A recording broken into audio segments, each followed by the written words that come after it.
that highlight to us from the human experience about God's love.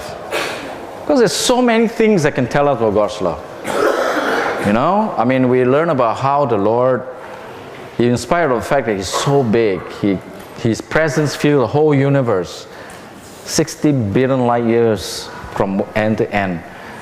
His palm alone, His hand spans the whole universe. And yet He Himself personally came to earth and planted a garden. He Himself molded man from clay of the ground and breathed in him the breath of life. He Himself personally do that. You know, can just imagine the big God coming to this tiny little speck of the universe and created human beings with His own hands. How much He cares for us. So many things we can think about in nature. Everywhere we go out in the garden, hills. Singapore, not much hill, but you know, if you have been to mountains and the sea, and it's the awesomeness of nature, and knowing that this God really cares about us individually, so much so the Bible says our hair is numbered. Now, for a long time, I thought it means God knows how many hairs we have on our heads. You know, oh, we have 1.3 million 400,000, etc. hair. But that's not it. When the Bible says your hair is numbered, it means He knows each hair by its number. So this is number 5 hair, and this is number 60 hair, this is number 67 hair. That's how minute detail the Bible says God knows our lives. Not just know how big, much hair we have, but He numbered our hair. So how much more does He number our lives? You know? How much more important the rest of our life is than hair. So many things, but let's just today, because of shortness of time, just focus on 4 things in the human experience that help us understand more about God's love. And since I have, as some of you do not, you know, the experience being grandfather, of course, I have some of you here who are also grandfather and grandmother. You share with me. So I would like to bring some of the experience from grandfatherhood to help me to understand more. And I've been a parent before. I had 2 girls. Of course, otherwise how can I be a grandfather, right? But there's something different about being a grandfather, you know? Something, because I guess you're a little bit more circumspect and mature, and you see more things. Previously, when you're a parent, you're just struggling through it all. You're not able to look at it. You're just part of the process. Now you're kind of overseeing the process.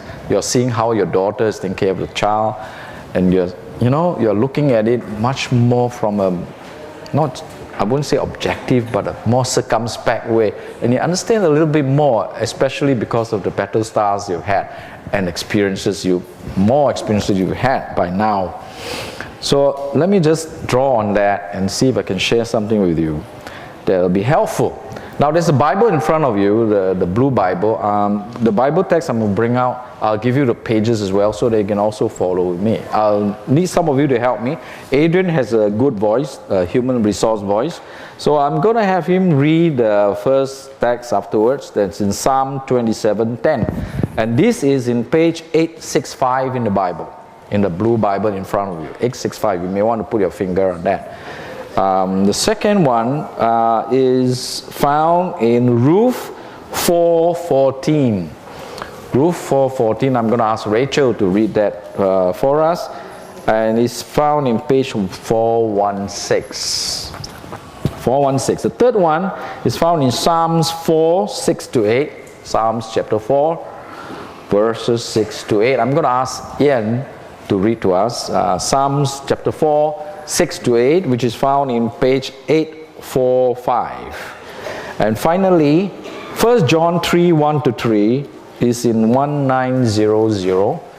1900. And let's see now. I think Cheryl, did I see Cheryl there? Sherilyn, yeah, Sherilyn. We're going to hear some Australian accent, I'm sure. In 1900, 1 John 3, 1, 2, 3. Good day, Sherilyn. 1, 2, 3. 1, 2, 3. Okay. First, let's start with the grandpa story. Well, Johnny Smith wasn't too happy with the mother because the mother can't speak. Try as she tried to utter, she just couldn't get a word out. All you hear is just a guttural sound. And she's so ugly, at least Johnny thinks so, because the whole arm was full of scars, up to her neck. And her hair is kind of like only half of the head. So Johnny has never been proud of the mother. Every time the mother takes him to school when he was young, he would say, "Mom, you stay here, okay? I'll walk in myself." But he will walk to school himself. He doesn't want the mother to be with him. One day, the school had a field trip to the local fire engine station or fire station, because teachers like the kids to get to know about the neighborhood and what people do, and so the firemen and so on. So Johnny went along with the class, and they sit down nicely with the fire chief, began to tell them about stories, grandpa stories, or maybe not, stories about how they fought fire and so on. Then he noticed this little boy that looks familiar. He said, "What's your name, young man?" "Johnny Smith, sir." And the chief said, "Are you the one who live on 15 Oak Street?" "Yes, sir." "How's your mother?" "She's okay, I guess." "Do you know, I have a story to tell you all about Johnny when he was a baby. When Johnny was a baby and sleeping in the house one day, the fire alarm went off, but nobody was around because the mother had to go out, to do a quick errand. And the neighbors alerted us. We went there as fast as we could with our fire engine. But the fire was so big that none of the firemen could go in spite of, in those days they don't have this suit that they had. In spite of their bravery, they doused themselves with water, they couldn't go in at all. And then they heard a cry, "My baby, my baby!" And this lady came rushing through, and in spite of the fact that the firemen were trying to keep her away, she couldn't. She tore herself away. She ran into the house and grabbed hold of the crying baby and ran out. She's the bravest woman I've ever seen. Unfortunately, because of the fire and the smoke, your mother could not speak anymore. And the fire had burned the whole half of her body. When he told this story, Johnny, all of a sudden, it's like a thunderbolt hit him. He has always thought of the mothers being ugly. It's always being so, shameful of the mother. Then he realized that the mother had done all this to save his life. From that day onwards, Johnny says, "Mom, I want you to take me to school." Johnny became proud of the mom. Doesn't that remind you of somebody? Doesn't that remind you of Jesus? We often know that he has scars in his hands, even now. But I wouldn't be surprised when we see him when he comes again, that there's scars on his body as well. Because they say that when the Romans whip him, the kind of whip that they use would have nails and broken glass and so on. They would tear his flesh until by the time they're done, he's almost like a skeleton with flesh hanging loose. He's an ugly mess once it's done. And how much of that would still remain as scars? Although they are healed, scars on his body. He must have looked very ugly too after those whipping. And his disciples sometimes are ashamed of him. Peter was ashamed of him. until one day he realized the love of Christ. And 3 times he affirmed to Christ, I love you. You know I love you. I love you, Lord. That is the love of Christ. So the mother's love, the story of the mother's love. Now, we often talk about the mother's love. Let's talk a little bit about it. Father have that turn afterwards. You know, there's nothing like the mother's love. All of us, I hope, all of us have experienced that. All right? It's probably the closest human beings will ever get to the love of God. Recently, I came across a YouTube lullaby. I was looking for lullabies, you know, because my grandson sometimes doesn't sleep too well. In fact, my other daughter in New York is where the mafia is, right? Bought a T-shirt from mafia country, okay, and sent it to the sister for the little boy. So here the little boy wear this T-shirt. They took a picture, and what does the T-shirt say? It's mafia country, right? If I don't sleep, nobody sleeps. If I don't sleep, nobody sleeps. Mafia T-shirt. And in a way, it's quite true, because this baby sometimes, you know, very hard to sleep at night, and so everybody couldn't sleep, all right? Keeps everybody awake. So, of course, as grandpa, what do? I look for lullabies, all right? So the mother can sing, or the grandma, my wife's now with the grandson, can sing, and perhaps through singing, put the kids to sleep. So I really love this lullaby. It's called Baby of Mine. Let me see if I can remember the words. I won't sing it because it's a lullaby. If I sing it, you all go to sleep, right? So I'll just give you the words, right? Some of you will know the song. It was very popular some years ago, shown in a Disney movie, actually. It's Baby of Mine. It says, baby mine, don't you cry. Baby mine, dry your eyes. Rest your head close to my heart. Never to part, baby of mine.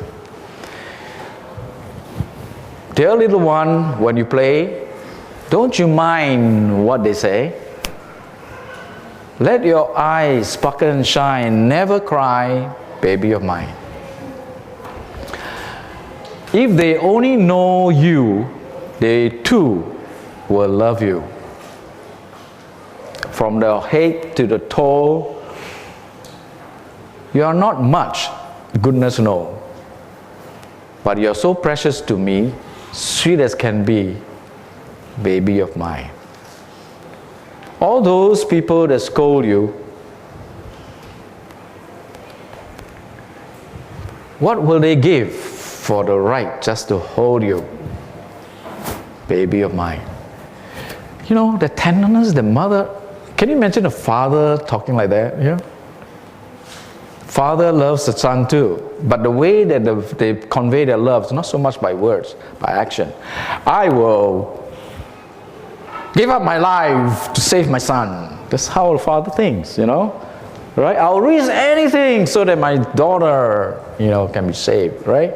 They are more macho and heroic in their thinking, but this mother who has a tenderness and emotional, you know, nurturing, that is reflected very much in this lullaby. But you know something? The best father, the best mother on earth cannot compare with the love of God. With the love of God. Okay, now we come to the first text. We have Adrian read to us, page 865 in Psalms 27:10. It's what the Bible says about the love of God. Okay? 865, Psalms 27:10.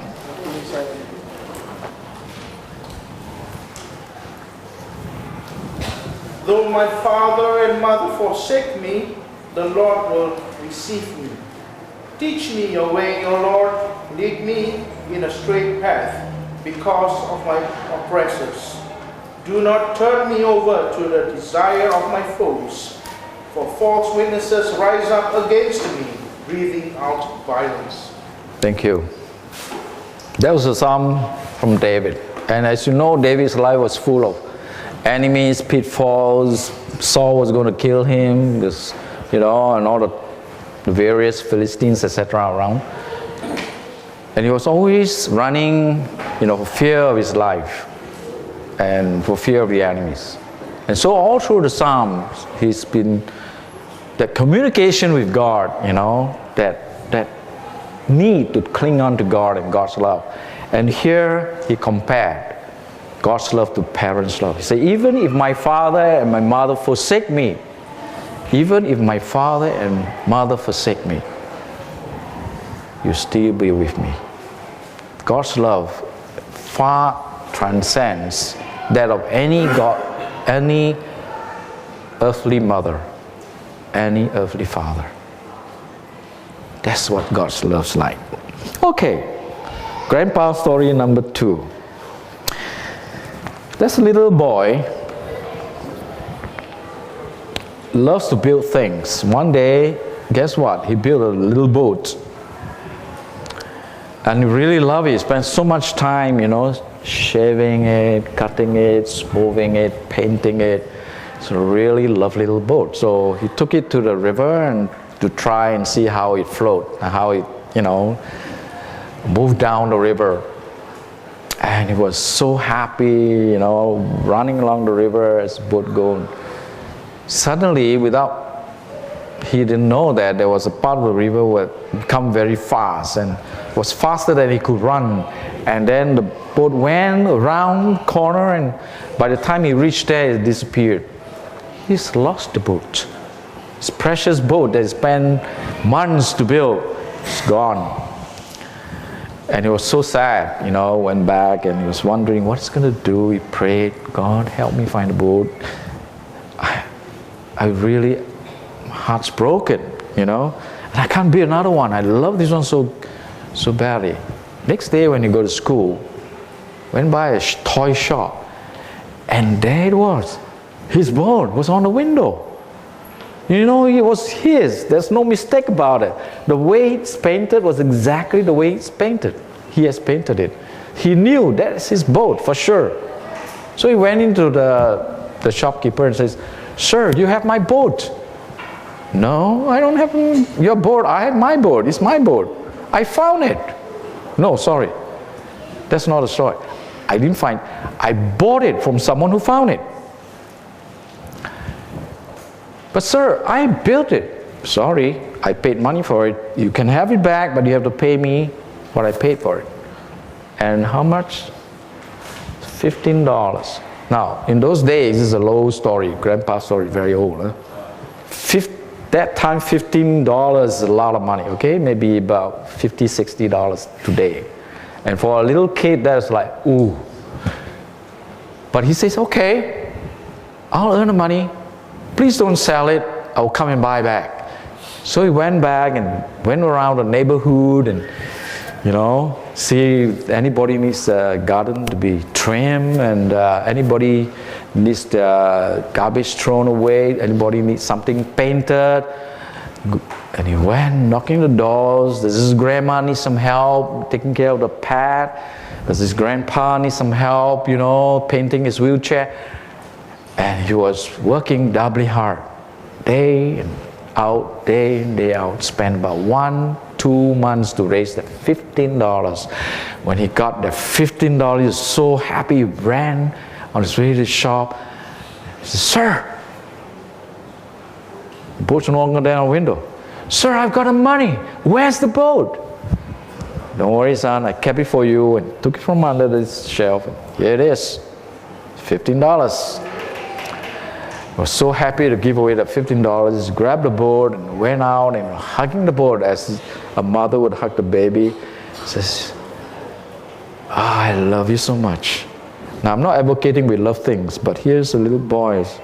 "I love you so much because I made you, and now I paid for you." The Bible has a term for pay for. Anybody help me out? Redeem. Redeem. To pay for. To redeem. To claim by paying something, or God is not only our creator, He's our redeemer.